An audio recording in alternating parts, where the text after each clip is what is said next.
ಕಳೆದ ಹಲವು ದಿನಗಳಿಂದ ಸಮಸ್ಯೆಯಾಗಿಯೇ ಉಳಿದಿರುವ ಬೇಲೂರು ತಾಲೂಕು ಅರೆಹಳ್ಳಿ ಗ್ರಾಮದ ಸರ್ವೆ ನಂಬರ್ 13ರ 36 ಗುಂಟೆ ಸಂತೆ ಮೈದಾನ ಒತ್ತುವರಿಯಾಗಿರುವುದನ್ನು ಸಂಬಂಧಪಟ್ಟ ಅಧಿಕಾರಿಗಳು ಇನ್ನಾದರೂ ಸಮಸ್ಯೆ ಬಗೆಹರಿಸದೇ ಇದ್ದರೆ ಹೋರಾಟ ತೀವ್ರಗೊಳಿಸುವುದಾಗಿ ದಸಂಸ ಜಿಲ್ಲಾ ಸಂಚಾಲಕ ಅರೆಹಳ್ಳಿ ನಿಂಗರಾಜು ಎಚ್ಚರಿಸಿದರು.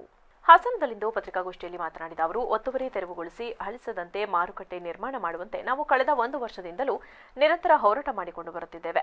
ಅರೆಹಳ್ಳಿ ಗ್ರಾಮ ಪಂಚಾಯತಿನಲ್ಲಿ ಬಿಲ್ ಕಲೆಕ್ಟರ್ ಆಗಿರುವ ರೂಪಾ ಎಂಬುವರು ಸರ್ಕಾರಿ ಕೊಳವೆ ಬಾವಿ ಮುಚ್ಚಿ ಕೋಳಿ ಅಂಗಡಿಗೆ ಪರವಾನಗಿ ನೀಡಲಾಗಿದೆ.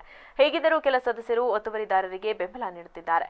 ನಮ್ಮ ಹೋರಾಟ ನಂತರ ಸರ್ವೆ ಕಾರ್ಯ ನಡೆದಿದ್ದು 10 ಗುಂಟೆ ಬೆಲೆ ಬಾಳುವ ಜಾಗ ಒತ್ತುವರಿ ಮಾಡಿರುವುದು ಸಾಬೀತಾಗಿದೆ.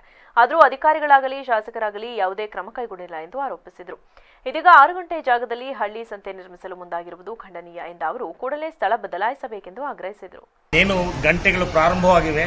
ನಾಳೆ 4ನೇ ಕನ್ನಡ ಸಾಹಿತ್ಯ ಸಮ್ಮೇಳನ ಆಯೋಜಿಸಿರುವುದು ನಮಗೆಲ್ಲ ಗೊತ್ತೇ ಇದೆ. ಈಗ ನಾವು 2-3 ಪತ್ರಿಕಾಗೋಷ್ಠಿಯನ್ನು ಮಾಡಿ ಆಹ್ವಾನ ಪತ್ರಿಕೆಗಳನ್ನೆಲ್ಲ ಹಂಚಿಸಿದ್ದೇವೆ. ಆದರೂ ಕೆಲವು ಆಹ್ವಾನಗಳನ್ನು ವೈಯಕ್ತಿಕವಾಗಿ ನಿಮ್ಮ ಮುಖಾಮುಖಿಯಾಗಿ ಕೊಡಲಿಕ್ಕೆ ಸಾಧ್ಯ ಆಗದಂಥ ಸಂದರ್ಭ ಇರೋದ್ರಿಂದ ಈ ಮೂಲಕ ಕೇಳ್ಕೊತಾ ಇದ್ದೀವಿ. ಎಲ್ಲ ಸಿದ್ಧತೆ ಆಗಿದೆ. ಪುರುಷೋತ್ತಮ್ ಬಿಳಿಮಲಿ ಅವರು ಬರ್ತಾ ಇದ್ದಾರೆ. ಇವತ್ತು ಸಂಜೆ ಬಂದು ಇಳಿದ್ದಾರೆ. ನಮ್ಮ ಸಮ್ಮೇಳನದ ಸರ್ವಾಧ್ಯಕ್ಷರಾದಂಥ ಶ್ರೀಯುತ ರಕ್ಷಿತಿ ಪ್ರಸಾದ್ರವರು ಸಿದ್ಧರಿದ್ದಾರೆ. ನಾವು ಸಿದ್ಧರಿದ್ದೀವಿ. ಮುಖ್ಯವಾಗಿ ನಿಮಗೆ ಸಾಹಿತ್ಯದ ರಸದೌತಣ ಕೊಡಲಿಕ್ಕೆ ಬೇಕಾದಂಥ ಎಲ್ಲ ಸಾಂಸ್ಕೃತಿಕ ತಂಡಗಳು ಸಿದ್ಧವಿದ್ದಾವೆ. ವಿಚಾರಗೋಷ್ಠಿ ಮನುಷ್ಯರು ಸಿದ್ಧರಿದ್ದಾರೆ. ಪ್ರತಿಯೊಂದು ಸುಖ ಭೋಜನ ಕೂಡ ತಯಾರಾಗ್ತಾ ಇದೆ.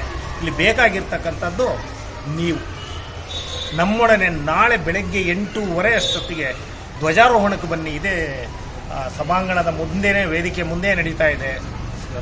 ನಾಳೆ ಕನ್ನಡ ಸಾಹಿತ್ಯ ಸಮ್ಮೇಳನ ನಡೀತಾ ಇದೆ. ನಮ್ಮ ಸ್ಥಳೀಯರಾದಂಥ ರಂಗಕರ್ಮಿಗಳು ಮತ್ತು ಒಳ್ಳೆಯ ಸಾಹಿತಿಯಾದಂಥ ರಕ್ಷಿತಿ ಪ್ರಸಾದ್ ಅವರು ಅಧ್ಯಕ್ಷರಾಗಿದ್ದಾರೆ. ಸಮ್ಮೇಳನದ್ದು ವಿಶೇಷವಾಗಿ ಬೆಳಗ್ಗೆ ಧ್ವಜಾರೋಹಣದ ಮೂಲಕ ಪ್ರಾರಂಭ ಆಗಿ ಏನು ಕಲಾ ತಂಡಗಳೊಂದಿಗೆ ಸಕಲೇಶ್ವರ ಸ್ವಾಮಿ ದೇವಸ್ಥಾನದಿಂದ ಸಕಲೇಶ್ಪುರದ ರಾಜಬೀದಿಯಲ್ಲಿ ಮೆರವಣಿಗೆ ಮೂಲಕ ಬಂದು ಸಾಹಿತ್ಯ ಸಮ್ಮೇಳನ ಉದ್ಘಾಟನೆಗೊಂಡು ವಿಚಾರಗೋಷ್ಠಿಗಳು, ಹಲವಾರು ಚರ್ಚೆಗಳು ಕೂಡ ಈ ಸಮ್ಮೇಳನದಲ್ಲಿ ನಡೀತಾ ಇದೆ.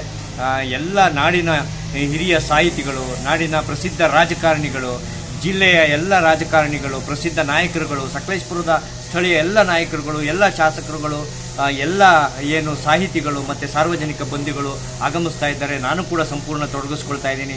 ದಯಮಾಡಿ ಎಲ್ಲರೂ ಕೂಡ ಈ ಕಾರ್ಯಕ್ರಮಕ್ಕೆ ಆಗಮಿಸಿ ಈ ಕಾರ್ಯಕ್ರಮವನ್ನು ಯಶಸ್ವಿಗೊಳಿಸಬೇಕು. ಇದು ನಮ್ಮೆಲ್ಲರ ಹಬ್ಬ, ಕನ್ನಡ ನಾಡಿನ.